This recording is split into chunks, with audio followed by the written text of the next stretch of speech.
시편 26편 1절에서 12절 말씀을 가지고 여호와를 의지하라 라는 그런 제목으로 함께 은혜를 나누겠습니다. 사람은 뭔가를 의지하면서 살아가게 됩니다. 어린 자녀들은 부모를 의지하면서 자라 나아가겠죠. 공부하는 학생들은 학교와 선생님을 의지하면서 성장합니다. 청년들은 대학을 졸업하고 취업하여 직장을 의지하면서 살아갑니다. 결혼한 가정은 남편은 아내를 의지합니다. 아내는 남편을 의지합니다. 장녀들은 건강 혹은 재물 그리고 명예를 의지합니다. 80에서 90세가 넘어가시는 어르신들은 자녀들을 의지합니다. 사람이 나이가 들어가면서 의지하는 대상이 달라질 수 있겠죠. 그러나 오늘 예수님을 그리스도로 믿는 우리 모두는 아무리 나이를 먹어도 달라지지 않는 의지해야 할 대상에 있습니다. 바로 여호와 하나님이시죠. 우리는 어떤 상황 가운데 지금 여호와를 의지하라, 또 하나님을 의지하라, 또 하나님을 의리하라. 우리는 계속 예레미야와 열왕기야 시편을 통해서 그 말씀을 너무나 많이 듣습니다. 그래서 잠언서 3장 5절에서 6절은 너는 마음을 다해 여호와를 신뢰하고 내 명철을 의지하지 말라. 너는 범사의 그를 인정하라. 그리하면 내 길을 지도하시리라. 범사의 그를 인정하는 것, 그게 여호와를 의리하는 것과 연관이 있습니다. 분명히 우린 보이지 않는 하나님이 우리와 함께 계신다고 약속하셨고, 그게 실제 하나님께서 우리와 함께 계시고 하나님의 선하신 뜻을 우리를 통해서 이루어가고 계시거든요. 근데 우리가 하나님과 깊은 관계를 갖지 못한다 그러면은 하나님이 계시기는 계시지만 나하고는 상관이 없다, 이런 식으로 나아갈 수 있죠. 당혹스럽게 나에게 어떤 삶의 현실들이 급작스럽게 어려운 일이 발생하거나 또 내가 해결할 수 없는 일처럼 다가서는 여러 가지 환난, 어려움이 있게 될 때 그때도 나는 하나님을 의지합니다, 하나님을 신뢰합니다, 이렇게 다가서서 있어야 하는데 그러지 못하는 경우가 많이 있다는 것이죠. 사람뿐만 아니라 한 나라의 입장에서도 쉽게 군사력과 경제력을 의지하려고 합니다. 우린 성경에 이렇게 기록된 말씀을 우리가 볼 수 있는데, 많은 군대를 구원하는 왕이 없으며 용사가 힘이 세어도 스스로 구원하지 못하는도다. 하나님만 의지하던 다윗이 한순간에 군대를 의지하려고 합니다. 그래서 다윗이 백성들을 세기 시작한 것이죠. 그래서 레인을 제외하고 칼을 뺄 수 있는 자가 무려 147만 명이 된 거예요. 막강한 군대이죠. 147만 명이면요. 그러나 하나님께서 이걸 기뻐하지 않았습니다. 아니, 하나님을 의지하던 자가 군대를 의지하려고 하잖아요. 하나님을 의지하는 자가 이게 군사력, 강화된 군사력을 의지하려고 하니까 하나님 기뻐하지 않은 거죠. 그래서 하나님께서 다윗에게 내가 세 가지의 징계를 내게 내리겠는데 세 가지 중에 하나를 택하라. 그 하나가 3년 동안 기근이 드는 것과 아니면은 3개월 동안 적국에 의해서 패배당하는 것과 아니면 3일 동안 온역 천년병이 임하는 것, 이 세 개 중에 징벌로 무엇을 택하겠느냐. 다윗이 군사력을 의지하려고 하는 그 마음 때문에 하나님께서 징계를 내리시겠다, 이 말이에요. 지금도 이같이 군사력을 의지하려고 하는 그런 마음을 가지고 북한도 핵을 개발하려고 그러고 남한도 현무5 같은 것을 개발하려고 그러잖아요. 그 말은요, 하나님을 의지하지 않겠다는 말이에요. 그래서 그렇게 징계를 내리겠다고 그러니까 다윗이 그러면 3일 동안 전염병이 임하는 것을 우리가 받겠습니다. 그런데 여러분, 4월 동안 전염병이 임해가지고 무려 7만 명이 죽어요. 우리가 이제 묵상하는 그 본문에도 그게 나오지 않았습니까? 랍사기가 말하기를 히스기야 왕은 하나님을 의지하게 되면 하나님께서 우리를 아수르의 손에서 건져낸다고 하는 그 소리를 이 백성들이 하고 있는데 실제를 봐라. 여호와라 하더라도 아수르 사네립 왕의 손에서 남녀들을 건져내지 못하리라. 이걸 히스기야 왕에게 충신을 통해서 듣게 합니다. 그런 내용을 또 전달받은 히스기야가 여호와의 성전에 올라가서 그 편지를 여호와 앞에 다 내놓고 히스기야가 기도합니다. 뭐라고 기도하면 그룹들 위에 계신 이스라엘 하나님 여호와여, 주는 천하 만국의 홀로 하나님이시라. 주께서 천지를 만드셨나이다. 아니 아수르의 사네립 왕이 믿는, 또 아수르가 믿고 있는 그 신이 여호와 하나님보다 클 수가 없습니다. 그건 신이 아닙니다. 사람의 손으로 만든 것입니다. 목상입니다. 주상입니다. 천하 만국의 여호와 당신만이 홀로 하나님이십니다. 절대적 위기 가운데 그 고백이 나온 거예요. 여러분, 우리의 삶의 위기 가운데 뭐 사람을 의지하려고 하는 그런 마음이 있습니까? 아니면 돈을 의지하려고 하는 그런 마음이 있습니까?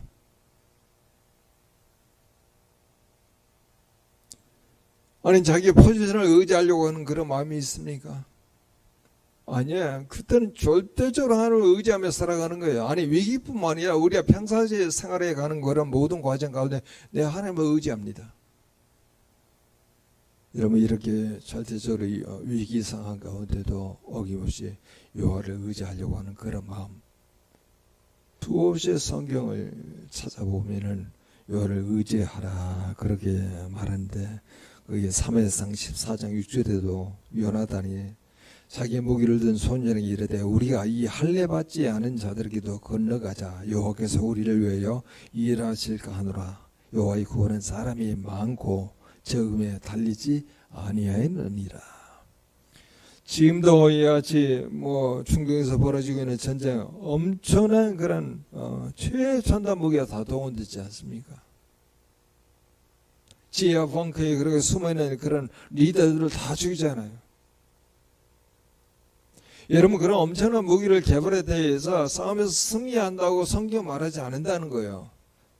여러분, 싸움에서 이기려고 하고 전쟁에서 이기려고 하면은 하나님을 전적으로 의지해. 우리의 삶의 영역 가운데 이같이 어려움 속에서 극복하고 이겨내려고 하면은 하나님을 의지하는 방법밖에 없어요. 그래서 성경은 그렇게 말합니다.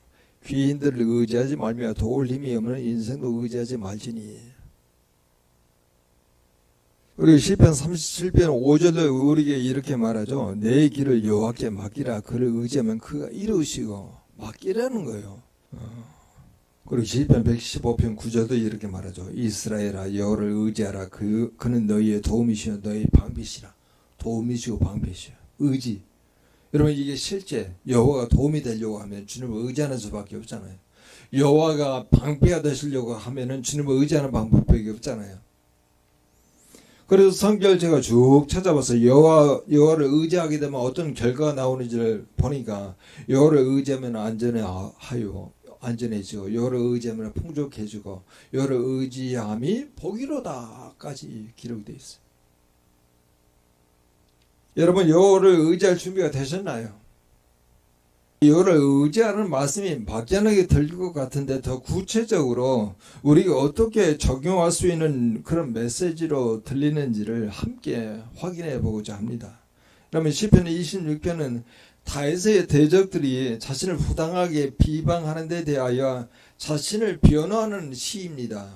자기의 의롭다 하는 것을 계속 강조하는 거예요.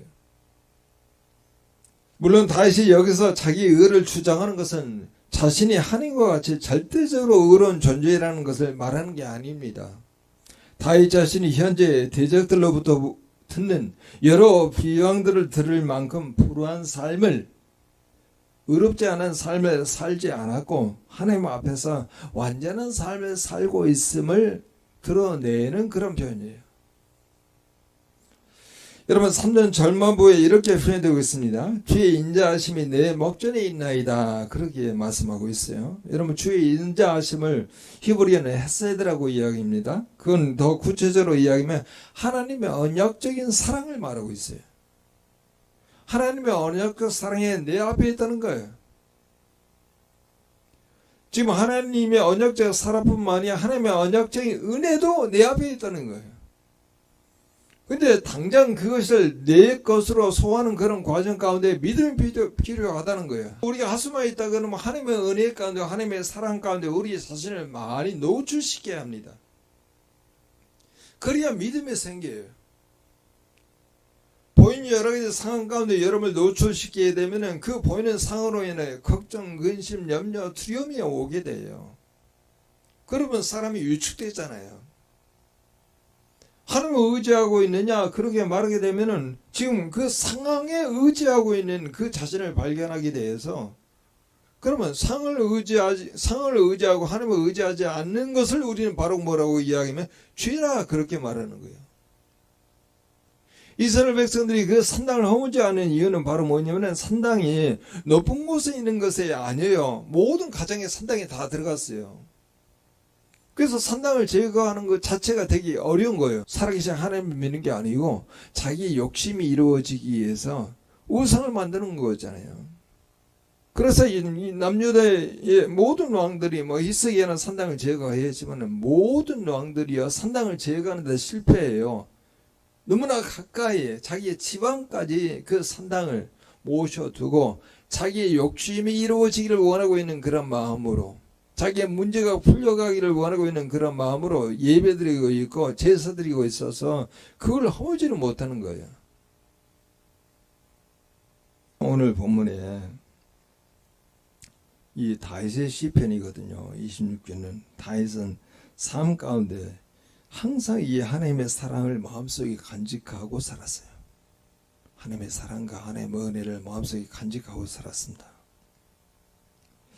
그런데 1절과 11절에 나오는 나의 완전함을 여러분 보십시오. 굉장히 큰 말이죠. 이 다윗이 말하기를 내가 나의 완전함에 향하여 싸우며 라고 이야기해요. 사람의 완전함이 가능해요? 완전이란 말이 큰 말이잖아요. 완전의 그 히브리 단어는요, 탐이라고 하는 단어인데 그것은요, 꽉 차 있다는 말이에요. 꽉 차 있다. 그러면 이제 여호를 의지하라는 그런 내용과 연관시켜서 꽉 차 있다고 하는 것은 여호로 가득 차 있다는 말이에요, 지금. 나는 여호로 가득 차서 지금 행하고 있다는 겁니다. 그래서 이같이 대적자들이 자기를 비방하는 그 내용으로 요동하지 않겠다는 거예요. 왕의 기름 부으심을 받고 이같이 사울을 통해서 14년 동안 쫓겨다니고 있잖아요. 왕궁에 거하지도 못하잖아요. 아둘람 고리에서 그같이 불황아 400명과 함께 생활하고 있잖아요. 먹을 거 마실 거 풍족하지 않았어요. 근데 왕의 기름 부음을 받았잖아요. 하나님께서 약속하셨잖아요. 하나님께서 때가 되면 왕으로 등극하게 될 것이다. 근데 아직 사울이 살아 있잖아요. 사울이 그 왕의 기름 부음을 받은 다윗을 죽이려고 얼마나 노력합니까? 그런 가정 가운데 내가 나의 완전함에 향하였습니다라고 말하는 거예요. 근데 거기에 완전함은 바로 뭐냐면은 가득 차다. 여호와로 가득 차다. 여호와로 가득 차다. 여러분 우리가 성찬식 할 때도 정말 하나님께 마음을 돌이켜 하나님이 가득 차게 한 상태에서 성찬식을 받아야 합니다. 하나님이 없는 상태에서 성찬식을 받게 되면 그게 바로 죄거든요. 그래서 이 다윗의 완전함은 주의 사랑으로 말미암은 것입니다. 요한일서 4장 10절에도 그렇게 나오죠. 사랑은 여기 있으니 우리가 하나님을 사랑한 것이 아니요 하나님이 우리를 사랑하사 우리 죄를 속하기 위해서 화목제물로 그 아들을 보내셨습니다. 그렇게 말하죠. 하나님께서 우리를 먼저 사랑하셨어요. 우리가 잘 알고 있는 성경 구절도 우리가 아직 죄인 되었을 때 하나님께서 그 아들을 보내사 우리를 위하여 십자가에 달려 죽게 하심으로 우리에 대한 사랑을 확증하셨느니라. 그렇게 말하잖아요. 8절 같이 한번 읽어보죠. 같이 읽겠습니다. 여호와여 내가 주께서 계신 집과 주의 영광에 머무는 곳을 사랑하오니 라고 이야기해요. 여호와께서 계신 집과 주의 영광에 머무는 곳, 그게 여러분 성전이 아니었습니다. 성전이 짓기 전에 다윗이 살았잖아요.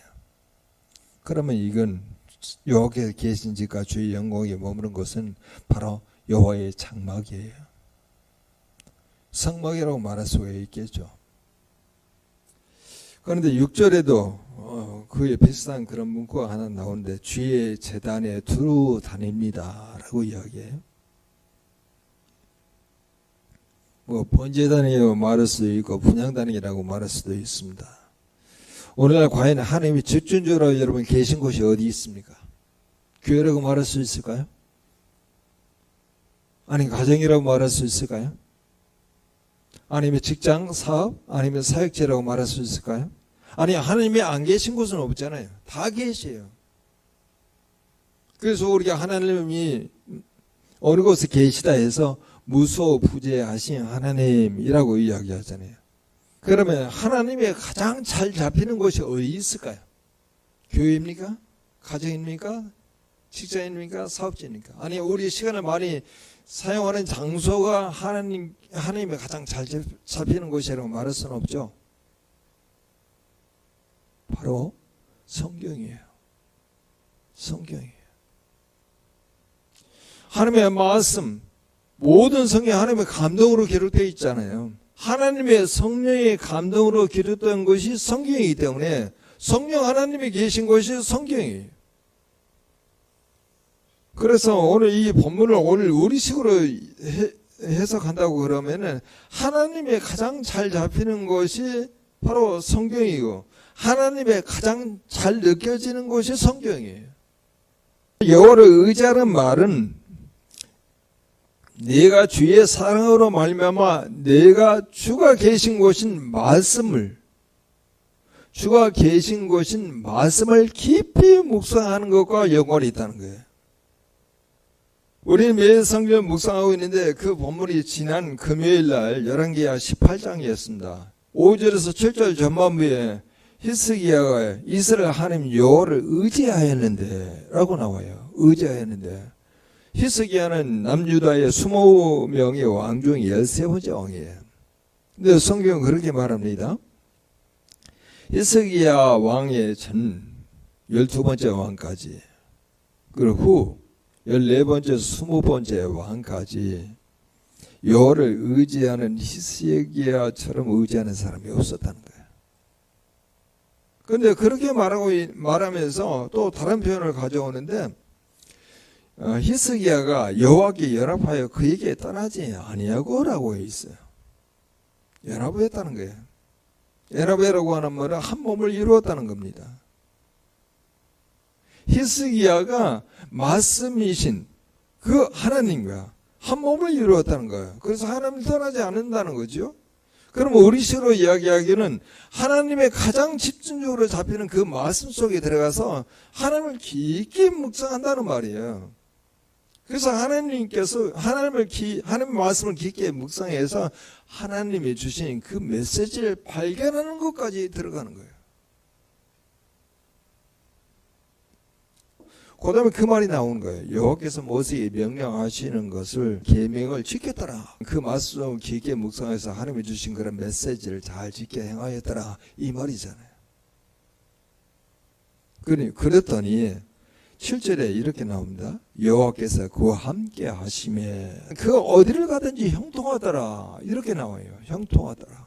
여호와를 의지하면 여호와께 연합하는 것이고 하나님의 말씀을 지키는 것이며 여호와께서 함께 하신 것과 다 연결된다는 거죠. 3절 후반부에 이렇게 나왔습니다. 내가 지혜 진리 중에 행하여 라고 나왔잖아요. 오늘 우리식으로 얘기하면 주님이 주신 메시지 중에 행하여 이렇게 나오잖아요. 잠언서 16장 20절은 이렇게 말한다. 삼가 말씀에 주의하는 자는 좋은 것을 얻나니 여호와를 의지하는 자는 복이 있느니라. 자, 여호와를 의지하는 거 복이다 라고 이야기했는데, 말씀을 잘 듣고 말씀을 깊이 묵상하고 주의 메시지를 잘 찾아내는 자는 좋은 것을 얻나니, 그게 복이잖아요. 여호와를 의지하는 자는 말씀을 주하는 자라고 말할 수도 있습니다. 그런 자는 복이 있고 좋은 것을 얻는다고 말씀하고 있습니다. 내가 주의 사랑으로 말미암아 내가 주가 계신 곳인 말씀을 깊이 묵상하여서 주님이 주신 그런 메시지를 살아내는 것을 오늘 본문에서 뭐라고 얘기하면 여호와를 의지하는 거다. 여호와를 의지하는 거. 그런 점에서 매일 우리는 하나님께 나아가서 1절의 기도를 드려야 합니다. 여러분 1절 같이 한번 읽어보죠. 1절 같이 읽겠습니다. 내가 나의 완전함에 향하여 싸우며 흔들리지 아니하고 여호와를 의지하여 싸우니 여호와의 나를 판단하소서. 거기에 이제 판단이라는 단어가 나와요. 그다음 2절 같이 한번 읽어보죠. 여호와의 나라를 살피시고 시험하사 내 뜻과 내 양심을 단련하소서. 종종 우리 성도들 중에 본인이 다 결정하고 난 다음에 이렇게 하려고 그럽니다 라고 말하게 되는 경우에 대다수의 내용은요, 자기의 뜻과 자기의 마음을 주의 말씀으로 살피지를 않았어요. 그리고 자기 자신을, 자기의 마음과 양심을요, 주의 말씀으로 시험하지 않았어요. 내 뜻과 내 느낌과 내 감정과 내 결단을 가지고 와요. 이렇게 하기로 했습니다. 대다수의 경우는 이런 경우가 많아요. 저는 이 1절, 2절의 내용을 보면서 로마서 12장 2절, 3절의 말씀이 떠올랐습니다. 너는 이 세대를 본받지 말고 마음을 새롭게 하여 변화를 받아 하나님의 선하시고 온전하시고 기뻐하신 뜻이 무엇인지 분별하도록 하라. 내 자신의 뜻과 내 자신의 양심을 시험하라는 거예요. 뭘로? 하나님의 선하시고 기뻐하시고 온전한 뜻으로 분별하라. 이 내용을 에베소의 말씀으로 그대로 가져와서 말하게 되면 물로 씻어 말씀으로 깨끗하게 하는 거예요. 하나님의 말씀으로 깨끗하게 우리의 생각, 우리의 뜻, 우리의 의지, 우리의 열심, 우리의 방향을 교정하지 아니하면은요, 내가 이제까지 살아왔던 삶의 관성대로 살아가요. 그게 굉장히 힘을 가지고 있어요. 하나님의 뜻으로 살아가려고 하는 그런 마음보다 내가 이제까지 살았던 방식으로 일을 처리하는 그런 성행과 경행이 엄청난 힘을 가지고 있다는 거예요. 그래서 주님을 우리가 계속 말씀 속으로 파고 들어가서 하나님께서 오늘 나에게 이렇게 하시는 그런 메시지를 정확히 듣고 그 메시지대로 살아가는 것이 여호와를 의지하는 거예요. 그게 복이라는 거예요. 그게 좋은 것을 얻는다는 거예요. 그래서 시편 11편 6절은 이렇게 말합니다. 여호와의 말씀은 순결함이요 흙 도가니에 7번 달려는 은 같도다. 우리가 고기를 삶게 될 때 고기를 삶게 되면은요, 기름이 떠오르잖아요. 그럼 기름을 한번 걸러냅니까? 계속 나올 때마다 걸러내잖아요. 그래서 기름이 없는 고기를 맛있게 먹기 위해서 그런 것처럼 은이 들어있는 그런 광석을 그 도가니에 집어넣어가지고 불순물을 자꾸 걸러내야 하잖아요. 그걸 뭐라고 얘기하면 7번 단련하는 은 같도다 이렇게 말하잖아요.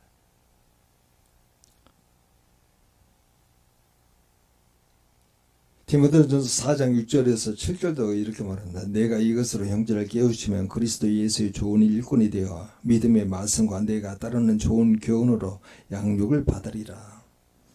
망령되고 허탄한 시현화를 버리고 경건에 이르도록 내 자신을 연단하라. 경건에 이르도록 내 자신을 연단하라. 제가 수없이 설교 시간에 이야기하죠. 경건은요, 하나님의 뜻을 행하는 걸 경건이라고 이야기하는 거예요. 그런데 오늘 본문에 보게 되면 다윗이 대적자들을 다 어떻게 말하면 그들은 허망한 사람이다. 그들은 간사한 자다. 그들은 행악자이다. 그들은 악한 자이다. 그들은 죄인이고 그들은 살인자이다. 그리고 그들의 손에는 사악함이 있고 뇌물이 있다. 근데 이걸 여러분 시편 1편에 이렇게 말하잖아. 복이는 자는 악인의 꾀를 쫓지 않고 죄인의 길에 서지 아니하고 오만한 자의 자리에 앉지 아니하고 여호와의 율법을 즐거워하여 주야로 묵상하는 자로다. 그게 복이에요. 다른 복을 구하지 말자는 거예요. 내가 주의 사랑으로 말미암아 내가 주가 계신 곳인 말씀을 깊이 묵상하여 주님이 주신 메시지를 살아내니 완전함이라. 다윗은 굉장히 명쾌하게 자기 자신의 신앙적 위치를 제대로 발견하고 많은 비방이 있다 하더라도 요동치 아니하고 완전함에서 행하는 그런 과정으로 발전하게 된 것이죠. 그래서 우리가 함께 기도합니다. 우리도 주의 사랑으로 말미암아 우리가 주가 계신 곳인 말씀을 깊이 묵상하여서 주님이 주신 그 메시지를 살아내니 완전함이라. 이런 어떤 영적 기류를 가지고 살아가는 우리 공동체가 될 수 있도록 다 같이 통성으로 기도합니다.